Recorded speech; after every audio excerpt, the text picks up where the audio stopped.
মুসলিম আছে না নাই? হিন্দি ভাষী আছে না নাই? সব আছে তো না? না মুসলিম নাই নাকি? এই কই মুসলিম? বড় আছে না? বেঙ্গলি, অসমীয়া আছে, সব আছে। হিন্দি ভাষী আছে। কি লাগে? আমার দলত খাপ লাগে। সব জাতি জনগোষ্ঠী আছে, হয় না নহয়?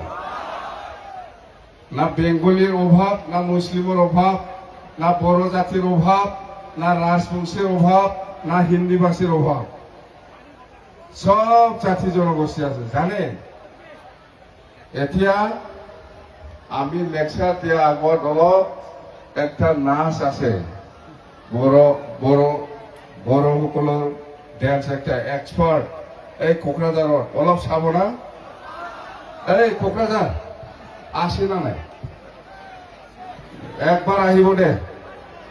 ভাল মানুহবিলাক, ভাল চাবলৈও ভাল, ল'ৰাবিলাকো ভাল, ছোৱালীবিলাকো ভাল। অলপ চা না, অলপ শান্ত হ'ব। ইয়াৰ পিছত লেকচাৰ দিম আৰু দে, হ'ব না? আৰু ইয়াৰ পিছত বিহু ডেন্স হ'ব। ইয়াৰ পিছত বিহু ডেন্স হ'ব, নহ'লে বিহু ডেন্সটো আগত লগাবি। ৰেডি আছে আপোনালোকে? চলো মাৰো। বিহু ডেন্সটো আগত দিয়ক, বড় ডেন্সটো অলপ পিছত না। ইয়াৰ পিছতে লেকচাৰ দিম আমি দে। প্ৰথমত বিহু ডেন্স, ইয়াৰ পিছত বড়